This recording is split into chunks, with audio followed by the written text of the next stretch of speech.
Hi all. So இன்றைக்கி வந்து ஒரு குக்கிங் vlog தான். ரொம்ப நாள் கழித்து ஒரு குக்கிங் vlog பார்க்க போகிறீங்க. vlogன்னு சொல்ல முடியாது, ஒரு சும்மா ரெசிபி மட்டும் கவர் பண்ண போகிறேன். என்ன சமையல்னு பார்த்தீங்கன்னா, நீங்கள் டைட்டில்லே பார்த்துருப்பீங்க. பாலக் சப்பாத்தியும் மஷ்ரூம் வச்சு பட்டாணி போட்டு ஒரு பட்டர் மசாலா மாதிரி செய்யலான்னு ஒரு ஐடியாவில் இருக்கேன். ஸோ எப்படி வருதுன்னு பார்க்கலாமா? ஸோ ஃபஸ்ட்டு வந்து நான் இப்போ என்ன பண்ண போகிறேன்னா, கோதுமை மாவு எடுத்திருக்கேன். இதில் நான் வந்து உப்பு வந்து நான் ஸ்ப்ரிங்கிள் பண்ணியிருக்கேன். உங்களுக்கு தேவையான அளவுக்கு கோதுமை மாவு எடுத்துக்கோங்க. அதில் வந்து கொஞ்சம் உப்பும் நீங்கள் சேர்த்து கலந்துக்கோங்க. பாலக்கீரை வந்து வாங்கி வச்சாச்சு. ஸோ இதுதான் பாலக்கீரை. இதை வந்து கொஞ்சம் நேரம் வந்து தண்ணியில் நல்லா கழுவிட்டேங்க. இப்போ என்ன பண்ணலான்னா, நம்ம இதை யூஸ்வலாக என்ன பண்ணுவாங்கன்னா, ஹாட் வாட்டரில் கொஞ்சம் நேரம் வந்து இதை வந்து போட்டுட்டு பிளான்ச் பண்ணிட்டு அப்புறம் ஒரு 1 மினிட்ல எடுத்துருவாங்க. நம்மளுக்கு தான் ஹாட் வாட்டர் பயங்கர சூடாக வருது இல்லை இதுலேயே. ஸோ அதனால் ஒரு 1 மினிட்டுக்கு ஹாட் வாட்டரில் போட்டு திரும்ப கோல்டு வாட்டர் போட்டுடணும், இல்லைன்னா கலர் மாறிடும். ஸோ இதை வந்து ஒரு 1 மினிட்டுக்கு வந்து நனைஞ்சிச்சுன்னா போதும். ஓகேவா? அவ்வளோதான். அப்புறம் டக்குன்னு வந்து கோல்டான பச்சை தண்ணி சில் வாட்டரில் உடனே மாற்றிடணும். So hot water plus cold water. இப்போ வந்து இதை நம்ம வந்து பிளெண்ட் பண்ணிக்க போகிறோம். ஸோ புது பிளெண்டரில் தான் நான் இப்போ நான் ஒரு 1 மந்த்தாக நான் யூஸ் பண்ணிருக்கேன். இது நீங்கள் ஆல்ரெடி அந்த போன வீடியோவில் நீங்கள் பார்த்துருப்பீங்க. சுனிதாவும் ராமண்ணாவும் நம்மளுக்கு ப்ரெசென்ட் பண்ணது. இது வந்து யோர் ஃபுட் லேப் அப்படின்னு ஒரு பிராண்ட் 2.0 அப்படின்ற ஒரு பிராண்டிலேருந்து வந்தது. பட் நல்லா இருக்குது. இது வரைக்கும் நான் யூஸ் பண்ணுறேன், எனக்கு எந்த பிரச்சனையும் தெரியல இது வரைக்கும். ஸோ இதை லைட்டாக வாட்டர் மட்டும் போட்டு, ரொம்ப ஈஸியாக இருக்குது. அது மெயினாக ஸ்மூத்திலாம் போட சூப்பராக இருக்குது. நம்ம வந்து இப்போ பிளெண்ட் பண்ண போகிறோம். நம்ம பழைய மிக்சிலெலாம் அப்படி கையை வச்சுக்கிட்டே இருக்கணும்ல, இப்போ அது தேவையில்லை நம்மளுக்கு. ஒரு 1 மினிட் ஸ்மால் ரிவ்யூ சொல்லிடுறேன் இந்த வீடியோலேயே, ஓகேவா? இதில் பார்த்தீங்கன்னா ஸ்மார்ட் பிளெண்டுன்னு ஒன்று இருக்குல்ல, smart blend, pulse blend, power பிளெண்டுன்னு. ஸோ ஸ்மார்ட் பிளெண்ட் வந்து உங்களுக்கு கரெக்டாக ஒரு 40 செகண்ட்ஸ் வரும். பல்ஸ் வந்து நம்ம லாங் ப்ரெஸ் பண்ணி பல்ஸ் பண்ணுற அந்த மாதிரி. இப்போ நம்ம வந்து பல்ஸ் மோடில் யூஸ் பண்ணுவோம்ல நார்மல் மிக்சியில், அது.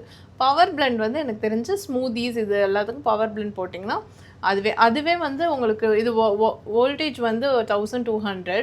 ஸோ இது வந்து எப்படி இருக்கும்னா, ரொம்ப நேரம் வந்து நம்மளோட கரண்ட் இழுக்காதபடிக்கு ஒரு ஃபியூ செகண்ட்ஸ் வந்து அதுவே ஆஃப் ஆகிரும், அப்புறம் திரும்ப அதுவே ரீஸ்டார்ட் ஆகும். அந்த மாதிரி செஞ்சுருக்காங்க. ஸோ ரொம்ப நல்லா இருக்குங்க. உங்களுக்கு வேணும்னா நீங்கள் இதை ஆர்டர் பண்ணி வாங்கிக்கலாம், அமேசானில் இருக்குது. ஸோ இப்போ இதை என்ன பண்ண போகிறோன்னா, நம்ம சப்பாத்தியில் மிக்ஸ் பண்ண போகிறோம். இதை அப்படியே வந்து நம்ம இப்போ ஆட் பண்ண போகிறோம். இதில் மீதி இருக்கிறத கொஞ்சம் தண்ணி வச்சு கழுவி எடுத்துடலாம். ஸோ இது வந்து அப்படியே நம்ம வந்து சப்பாத்தி டோ மாதிரி பிணைஞ்சிடலாம். ஸோ இதில் ஆட் பண்ணுறதுக்கு நான் கொஞ்சம் தயிர் வேறு எடுத்துருக்கேங்க. நீங்கள் சப்பாத்தி மாவு பிசையும் போது கொஞ்சம் தயிர் போட்டு பாருங்கள், உங்களுக்கு அந்த சாஃப்ட்னஸ் கொடுக்கும். மோஸ்ட்லி நிறைய பேருக்கு இது தெரிஞ்சிருக்கும், நிறைய பேர் யூஸ் பண்ணிட்டு தான் இருப்பீங்க. சில பேர் பால்லாம் வந்து ஆட் பண்ணுவாங்க. பட் தயிர் நீங்கள் ஆட் பண்ணி பாருங்கள், உங்களுக்கு கண்டிப்பாக பிடிக்கும்.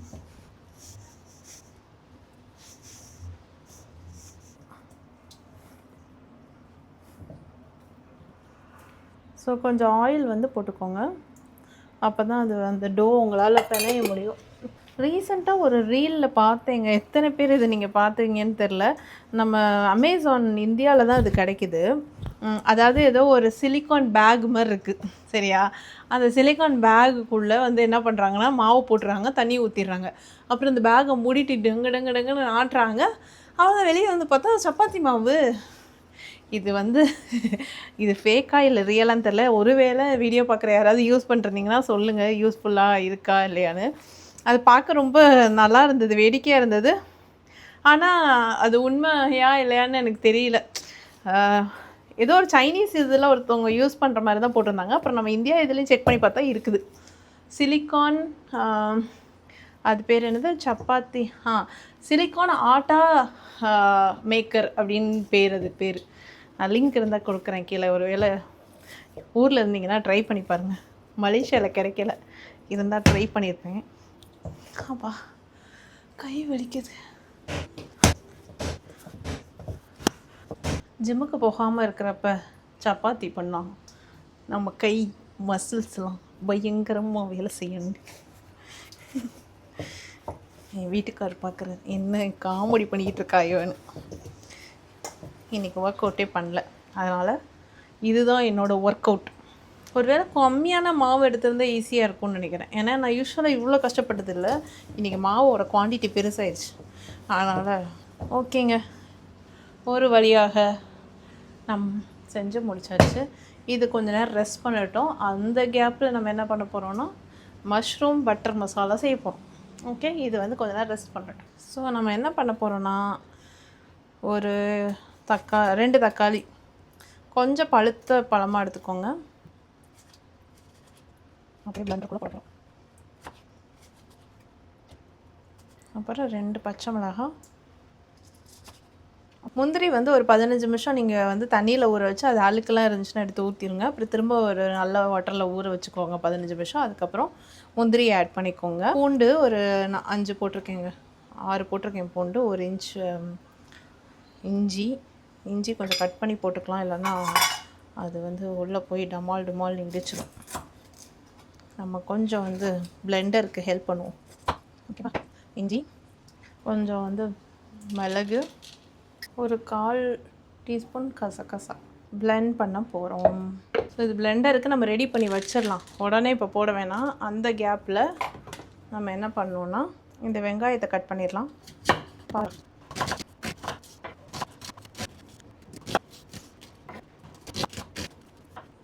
பூண்டு நீங்கள் போடணுன்னு அவசியம் இல்லைங்க. நான் வந்து எக்ஸ்ட்ராவாக பூண்டு இருக்குன்றதுனால நான் வேஸ்ட் பண்ண வேணாமேன்னு சொல்லிட்டு போட்டுட்ருக்கேன். இல்லைன்னா விட்டுருங்க. மஷ்ரூமையும் கட் பண்ணி வச்சுக்கலாம். மஷ்ரூம் வந்து இந்த ஒயிட் மஷ்ரூம்னு இங்கே நம்ம பிரிக்ஃபீல்ட்ஸில் கிடச்சிச்சு. ஒருவேளை நீங்கள் மலேசியாவில் இருக்கீங்கன்னா நீங்கள் இதுதான் அந்த மஷ்ரூம். ஒயிட் பட்டன் அப்படின்னு போட்டிருக்கா, 150 கிராம் இருக்குது இதில். ஸோ மேலே இருக்க லேயர் மட்டும் கொஞ்சம் உரிச்சிட்டு கழுவிட்டேன். உங்களுக்கு என்ன ஷேப் வேணுமோ போட்டுக்கோங்க. யூஸ்வலாக நான் பெருசாக போட மாட்டேன், ஏன்னா என் பொண்ணு பார்த்துட்டா இது என்னது நான் சாப்பிட மாட்டேன் அப்படின்வா. அதனால் நான் கொஞ்சம் சின்னதாகவே கட் பண்ணிடுவேன். உங்களுக்கு அந்த ஷேப் மாதிரி வேணும்னா நீங்கள் அதுக்கு தகுந்த மாதிரி இந்த மாதிரி கட் பண்ணிக்கோங்க. இந்த மாதிரி தான் மோஸ்ட்லி நிறைய பேர் கட் பண்ணுவாங்க மஷ்ரூமும். அப்போ தான் மஷ்ரூம் மாதிரி தெரியும்னு நான் கொஞ்சத்தை இப்படி கட் பண்ணிக்கிறேன். ஏன்னா என் ஹஸ்பண்டுக்கு பிடிக்கும், எனக்கு வந்து எப்படி இருந்தாலும் நான் சொல்லுவேன். ஸோ இது பேர் என்னன்னு சொன்னேன் உங்கள்கிட்ட, மஷ்ரூம் பட்டர் மசாலா தானே சொன்னேன். அதனால் நம்ம பட்டர் போடாமல் எப்படி, பட்டரை போடுவோம், கொஞ்சம் தாராளமாகவே போடுவோம். ஸோ பட்டர் வந்து கொஞ்சமாக போட்டால் இப்போதைக்கு இவ்வளோ போதுங்க, அப்புறமேட்டுக்கு வேணால் போட்டுக்கலாம். ஏன்னா இப்போ நம்ம என்ன பண்ண போகிறோன்னா இந்த மஷ்ரூமை கொஞ்சம் சாட் பண்ண போகிறோம். மஷ்ரூம் பட்டர் மசாலா, மஷ்ரூம் வந்து பட்டரில் கொஞ்சம் நேரம் நம்ம சாட் பண்ணிவிட்டு போடுறது கொஞ்சம் டேஸ்ட் நல்லாயிருக்கும். நீங்கள் இங்கிலீஷ் பிரேக்ஃபாஸ்ட்லலாம் பார்த்தீங்கன்னா வெறுமனே மஷ்ரூமை வந்து அந்த பிக் பிரேக்ஃபாஸ்ட்டுன்னு சொல்லுவாங்க தெரியுமா, இங்கிலீஷ் பிக் பிரேக்ஃபாஸ்ட். அதில் பார்த்தீங்கன்னா மஷ்ரூமை வெறுமனே இந்த மாதிரி பட்டரில் சாட் பண்ணி அப்படியே உப்பு போட்டு பெப்பர் போட்டு சாப்பிட்ருவாங்க. ஆனால் நம்மளுக்கெலாம் அது மாதிரிலாம் பிடிக்காது. நம்மளுக்கு கொஞ்சம் காரசாரமாக நம்ம ஊர் மசாலா ஆட் பண்ணலன்னா ஏதோ சாப்பிட்ட ஃபீலிங்கே வர மாட்டேங்குது. வேறு எங்களுக்கு தான் அப்படி இருக்கான்னு தெரில, இல்லை உங்களும் என்ன மாதிரியே இருந்தீங்கன்னா நீங்களும் ஒரு லைக் போட்டு போங்க. பார்த்தீங்களா, போட்டோன்னே நிறையா இருந்ததா, இப்போ பாருங்கள் டக்குன்னு சுருங்கிரும். ஸோ அதுக்கு தான் வந்து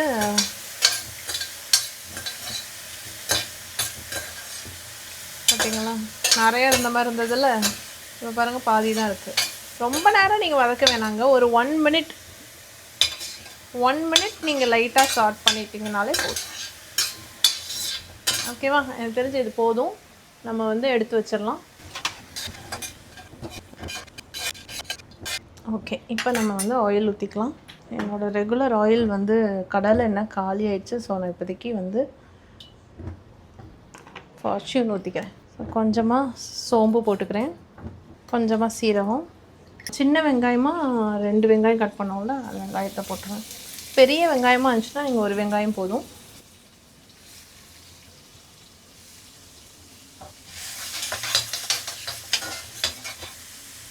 இந்த கிரேவிக்கு தேவையாக கொஞ்சம் இப்போவே உப்பு போட்டுக்கிறேன். அப்புறம் லாஸ்ட்டாக வந்து செக் பண்ணிவிட்டு அப்புறம் போட்டுக்கலாம்.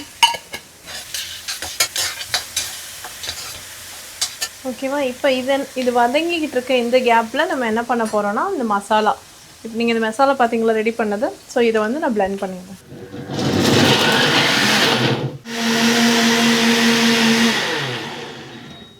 ஒருவேளை நீங்கள் இஞ்சி பூண்டு இதில் ஆட் பண்ணலைன்னு வச்சுக்கோங்களேன், நீங்கள் 1 டேபிள் ஸ்பூன் இஞ்சி பூண்டு போட்டால் போதும். ஏன்னா இப்போ என்கிட்ட இஞ்சி பூண்டு பேஸ்ட் காலி ஆயிடுச்சு. அதனால என்னால் ஃபுல்லாக தனியாக நிறைய அரைக்கணும்ல, வேஸ்ட் ஆயிருன்றதுனால இதிலே போட்டு அரைச்சிட்டேன். இது வந்து நல்லா கொஞ்சம் லைட்டாக கோல்டன் ப்ரௌன் ஆகணும். அதுக்கு முன்னாடி போட்டுறாதீங்க. இந்த மசாலாவை போட்டுருங்க. அங்கே கலந்து போட்டுருவேன்.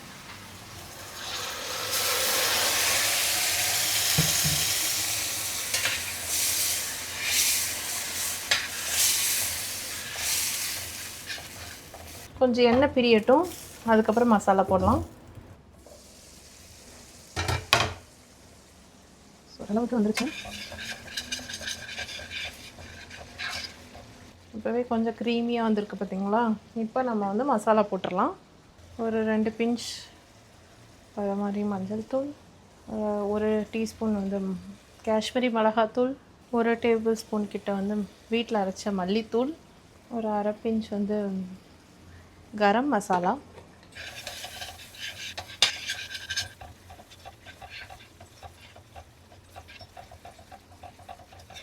ஓகேவா? இந்த மாதிரி எண்ணெய் மிதக்குதில் வெளியே அந்த டைம் வந்து இதை வந்து போட்டுருங்க. இப்போ இதோட வந்து உங்களுக்கு பட்டர் பீன்ஸ் கிடச்சிச்சின்னா நீங்கள் பட்டர் பீன்ஸோ சோயா பீன்ஸோ போடலாம். செம்ம டேஸ்ட்டாக இருக்கும்.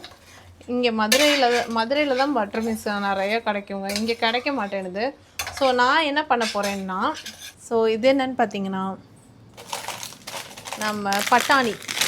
இப்போ இங்கெல்லாம் பார்த்தீங்கன்னா உங்களுக்கு அங்கேயே நம்ம ஊர்லேயே நிறைய இடத்துல கிடைக்கிது. ஸோ இந்த பட்டாணியில் இந்த பிராண்டு கிடச்சா வாங்குங்க. எம்பாக்குன்னு சொல்லிட்டு ஒரு பிராண்டு. ஸோ இது ரொம்ப நல்லாயிருக்கும், ரொம்ப ஃப்ரெஷ்ஷாக இருக்கும். ஸோ இதை வந்து நம்ம கொஞ்சம் ஆட் பண்ணிடலாம். ஸோ நான் என்ன பண்ண போகிறேன்னா, இதை வந்து அப்படியே எடுத்து இதில் போட்டுருவோம். இதை காலி பண்ணிடலாம். இன்னொரு பாக்கெட் வச்சுருக்கேன். இதை வந்து கொஞ்சம் தண்ணி ஊற்றிட்டோன்னா டக்குன்னு அந்த ஃப்ரோஸாக இருக்குல்ல அதெல்லாம் போயிடும். ஆனால் நான் வீடியோலலாம் நிறைய பேர் பார்க்கும்போது அவங்க அந்த ஃப்ரோசன்லாம் என்ன பண்ணுறாங்கன்னா அப்படியே எடுத்து சமையல் ஆட் பண்ணுறாங்க. ஆனால் நான் இது வரைக்கும் அப்படி ஆட் பண்ணதில்லை. எனக்கு ஒரு மாதிரி இருக்கும். ஏன்னா எப்படி இருக்கோ தெரியலன்னு சொல்லிட்டு நான் ஒரு வாட்டி நல்ல தண்ணியில் கழுவிட்டு தான் நான் போடுவேன். க்ளீனாக தான் பண்ணுவாங்க, அதில் நம்பிக்கை இருக்குது. இருந்தாலும் நம்ம மைண்ட் ஒரு மாதிரி இருக்காதோ, ஒருவேளை க்ளீனாக இருக்காதோ அப்படின்னு தோணிக்கிட்டே இருக்கும். இப்போ இது ஆட் பண்ணிடலாம். இது பார்க்கவே அழகாக இருக்குல்லங்க. இது கலர் பார்க்க அப்படியே வந்து அது பேர் என்ன, ஹோட்டலில் சாப்பிட்ற கலர் இருக்குல்ல, செம்மையாக வந்திருக்கா கலரு. கீழே லைட்டாக வந்து அடிப்பிடிக்கிற மாதிரி இருக்குல்ல. அப்போ வந்து என்ன பண்ணணும், நம்ம கொஞ்சம் சிம் பண்ணிடலாம். சிம் பண்ணிவிட்டு ஹோட்டல் ஸ்டைல் அப்படின்னா இதுதான். எப்படி வீட்டிலேருந்தே நம்ம பிள்ளைங்களுக்கு ஹெல்த்தியாக செஞ்சு கொடுத்துர்லாங்க. அதிகமாகவே போட வேணாம்.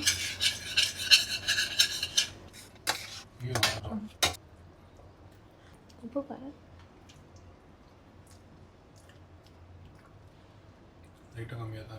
ஸோ கொஞ்சமாக தயிர் மட்டும் நான் எடுத்திருக்கேன். ஒரு டேபிள் ஸ்பூன் கிட்ட வரும். உப்பு பார்த்து நீங்கள் ஆட் பண்ணிக்கோங்க. இந்த ஸ்டேஜில் எனக்கு லைட்டாக உப்பு தேவைப்பட்டுச்சு, அதனால் நான் கொஞ்சம் உப்பு ஆட் பண்ணிக்கிட்டேன். உங்களுக்கு வேணுன்ற அளவுக்கு நீங்கள் உப்பு அட்ஜஸ்ட் பண்ணிக்கோங்க. உங்களுக்கு தயிர் வேணும்னா போட்டுக்கோங்க, இல்லை நீங்கள் இதை ஸ்கிப் பண்ணிக்கலாம். இன்னும் ஒரு கொஞ்சம் க்ரீமியாக வரணுன்றதுக்காக நான் தயிர் போட்டிருக்கேன். ஓகே, இதில் பட்டர் மட்டும் கொஞ்சமாக அதில் போட்டுருவோம். ஓகேவா? போட்டு அப்படியே மூடிடுங்க. அது அப்படியே இதாயிரும். ஸோ இவ்வளோ நேரம் அது முடிச்சாச்சுல. அது முடிக்கிற கேப்பில் இது வந்து உங்களுக்கு நல்லா ஊறி இருக்கும். ஸோ இதை வந்து இன்னும் ஃபர்தராக கொஞ்சம் நீட் பண்ணிட்டிங்கன்னா சப்பாத்தி சாஃப்டாக கிடைக்கும்.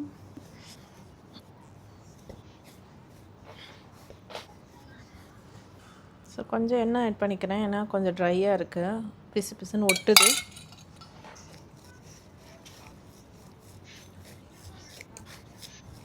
ஸோ நல்லா பெரிய பெரிய உருண்டையாக உருட்டிக்கோங்க. ஏன்னா சின்ன சின்ன சப்பாத்தியாக நீங்கள் போட்டிங்கன்னா நீங்கள் ரொம்ப நேரமாக உருட்டிகிட்டு இருப்பீங்க, ரொம்ப நேரம் அடுப்பில் இருக்க மாதிரி இருக்கும். ஸோ நல்லா பெரிய சப்பாத்தியாக போட்டிங்கன்னா ஒரு ஆளுக்கு, இப்போ சின்ன சப்பாத்தினா ஒரு ஆள் 4 சப்பாத்தி சாப்பிட்டாங்கன்னா பெருசுனா 2 சாப்பிட்ருவாங்க, அவ்வளோதான். அந்த மாதிரி பெருசாக ஊற்றி விட்ருவோம். இப்போ என்னோடய தோசைக்கல் பார்த்திங்கள்ல, அது பெருசு ரொம்ப, அதனால் பெரிய சப்பாத்தியே போடலாம். இன்னொரு தோசைக்கல் வச்சுருக்கேன், அது கொஞ்சம் குட்டி. அது தோசை நம்ம இண்டஸ் வேலியில் வாங்கினது. இது வந்து ஏதோ ஸ்டால்னு ஒரு பிராண்டு, மதுரையில் வாங்கினேன், ஆனந்தா மெட்டலில். அதனால தான் பெரிய ஒரு ஸ்டெயின்லெஸ் ஸ்டீலில் தோசைக்கல் அது. அது பார்க்கவே அழகாக இருந்துச்சுன்னு சொல்லிட்டு தான் வாங்கினேன். இதை நான் ரீசெண்டாக பண்ணியிருந்தேங்க, அதாவது சும்மா ஷார்ட்ஸ் மாதிரி போட்டிருந்தேன் இன்ஸ்டாவில். அப்போ இன்ஸ்டாவில் நிறைய பேர் டிஎம் பண்ணி கேட்டாங்க, என்ன கலரில் என்ன சப்பாத்தி இது இந்த கலரில் இருக்குது அப்படின்னு. அதனால் நிறைய பேர் ரெசிப்பியும் கேட்டாங்க. அதனால தான் இந்த சப்பாத்தி சரி கேட்குறாங்கன்னு சொல்லிட்டு பண்ணேன் திரும்ப. போன வாட்டி வந்து இந்த சப்பாத்திக்கு வந்து மதியானம் ஒரு சிக்கன் கிரேவி பண்ணியிருந்தேன், அது ரொம்ப நல்லா இருந்தது. அந்த ரெசிபி நான் ஒரு நாள் சீக்கிரம் போடுறேன். அது எங்கள் அம்மாவோட ரெசிபி. அது கொஞ்சம் டிஃப்ரெண்ட்டாக இருக்கும், பட் ரொம்ப டேஸ்ட்டாக இருக்கும், சாஃப்டாக இருக்கும் சிக்கன். அந்த சிக்கனுக்கு வந்து இந்த சப்பாத்தி தான் செஞ்சுருந்தேன், ரொம்ப நல்லா வந்தது. இப்போ நீங்கள் குழந்தைங்களுக்கு கொடுக்குறீங்கன்னு வச்சுக்கோங்க இந்த சப்பாத்தி காலையில், இதில் நீங்கள் என்ன பண்ணலான்னா உள்ளேயே ஸ்டஃப் பண்ணிடலாம். நீங்கள் இந்த சப்பாத்தியை வந்து தேய்ச்சிட்டு உள்ளே வந்து கொஞ்சம் இது கொத்தமல்லி, அப்புறம் இது பேர் என்ன, கார்லிக், இதெல்லாம் வந்து போட்டு திரும்ப மேலே உருட்டினீங்கன்னா அது உள்ளே போயிடும் நல்லா. இந்த நான் மேலே இருக்கும் பார்த்திங்களா, அந்த மாதிரி இருக்கும். வெள்ளை எள்ளு அதெல்லாம் ஆட் பண்ணி பண்ணலாம் நீங்கள். அது பார்க்க கொஞ்சம் நான் மாதிரியே இருக்கும், பிள்ளைங்களும் விரும்பி சாப்பிடுவாங்க. ஸோ பார்த்துக்கோங்க எப்படி இருக்குன்னு. இப்போ அதை நம்ம உருட்டி எடுக்க போகிறோம். ஓகே, எப்படி இருக்குன்ற பாருங்கள். வேறு லெவலில் இருக்கா? அப்படியே வந்து இங்கே வந்து இப்படியே நீங்கள் ஆட் பண்ணிடலாம். இது last but not the least அப்படின்னு சொல்கிற மாதிரி ஒன்று இருக்குது, அதை பண்ணிடலாம். இதுதான் அது. இதுவும் அந்த எம்பாக் பிராண்ட் தான், குக்கிங் க்ரீம்னு சொல்லுவாங்க. அது வந்து உங்களுக்கு இது வந்து ஆட் பண்ணணுன்னா பண்ணிக்கோங்க, இல்லைன்னா வேணாம். கொஞ்சம் கரெக்டாக உங்களுக்கு ஹோட்டலில் சாப்பிட்ட மாதிரி இருக்கும். அது ஒரு அழகாக மிக்ஸ் பண்ணிட்டோங்க. ஒரு நாள் நம்ம இதே மாதிரி சிக்கனில் பண்ணலாம். சிக்கன் பட்டர் மசாலா ட்ரை பண்ணலாம், பார்க்கவே எம்மியாக இருக்குது. இது வரைக்கும் நான் ட்ரை பண்ணதில்லை, ஓடிடலாம். ஓகேவா? இப்போ நம்ம சப்பாத்தி பண்ணிட்டோன்னா சாப்பிட்றலாம். நல்ல பெரிய சப்பாத்தியாக உருட்டிக்கோங்க, ஓகேவா? அப்போ தான் நான் சொன்னது ஞாபகம் வச்சுக்கோ. You will thank me later. Mostly எல்லார் அம்மாவுக்கும் தெரிஞ்ச டிப்ஸு. ஊர்லலாம் நைஸ் தோசையை எங்கள் அம்மா ஊற்ற மாட்டாங்க, ஏன்னா நின்றுட்டே இருக்கணும்னு கல் தோசை மாதிரி ஊற்றி கொடுத்துருவாங்க. ஏன்னா சீக்கிரமாக போய் உட்காந்துடலாம்ல. நான் உங்கள்கிட்ட சொன்னேன்ல ஸ்டஃப் பண்ணிக்கலான்னு. இதில் வந்து நீங்கள் கொத்தமல்லி ஏதாவது போட்டுட்டு அப்படியே நீங்கள் ஸ்டஃப் பண்ணிவிட்டு நான் மாதிரி செஞ்சிடலாம். என் ஃப்ரெண்டு நான் ரெசிபி போடுறீன்னு சொல்லியிருக்குந்தா, நான் சீக்கிரமாக அதுவும் போடுறேன், ஓகேவா? ஸோ இதுதாங்க நான் சொன்ன அந்த தவா. ஸ்டால்னு சொல்லிட்டு ஒரு பிராண்டு, ஸ்டெயின்லெஸ் ஸ்டீல். பட் இது கலர் போயிருச்சு. யாருக்காவது உங்களுக்கு டிப்ஸ் இருந்துச்சுன்னா சொல்லுங்கள், இது திரும்ப பேக் டு ஃபார்ம் ஆக்கிறதுக்கு, ஓகேவா? ஸோ இது வந்து என்னென்னா, இப்போ இது ஒரு டிப்புன்னு வச்சுக்கோங்க, மோஸ்ட்லி தெரிஞ்சிருக்கும், ஆனால் நான் சொல்கிறேன். சப்பாத்தி நல்லா சாஃப்டாக வரணுன்னா ஃபஸ்ட்டு எடுத்தோடனே எண்ணெய் போட்டுறக்கூடாது. ஒரு வாட்டி இந்த சைடு போட்டுக்கோங்க, டக்குன்னு அடுத்து மாற்றுங்க. கொஞ்சம் லைட்டாக புஃப்னு வரும். அந்த டைமில் எண்ணெயோ இல்லை நெய்யோ, நான் நெய் போடுறேன், ஓகேவா? போட்டு இப்படி திருப்பி விட்டுருங்க. அப்போ உங்களுக்கு நல்லா புஷ்ஷுன்னு வரும். எப்படி வருது பார்த்தீங்களா? நல்லா வருங்க, சாஃப்டாக வரும்.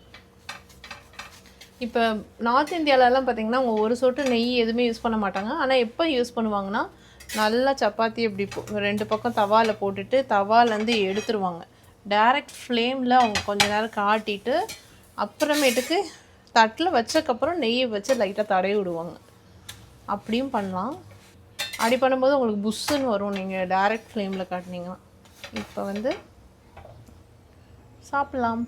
ஓகேங்க, ரெடி பண்ணியாச்சு. நான் சாப்பிட்டு சொல்கிறேன். எவ்வளோ சாஃப்டாக இருக்குது பார்த்தீங்களா? ஹோட்டலில் சாப்பிட்ட மாதிரி தான் இருக்குது. எக்ஸாஜரேட்லாம் பண்ணல. இது நான் சொன்ன அதே ஸ்டெப்பை ஃபாலோ பண்ணுங்க. செம்ம டேஸ்ட்டாக இருக்குது. க்ளோரியா கூப்பிடலாமா? க்ளோரியா,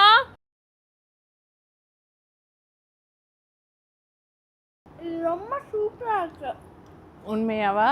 ஆமாம், ஃபேவரட் இருக்கு. ஸோ நீங்கள் வந்து இப்போ உங்கள் கிட் வந்து கீரைலாம் சாப்பிட மாட்டாங்கன்னா இந்த மாதிரி செஞ்சு கொடுத்துருங்க.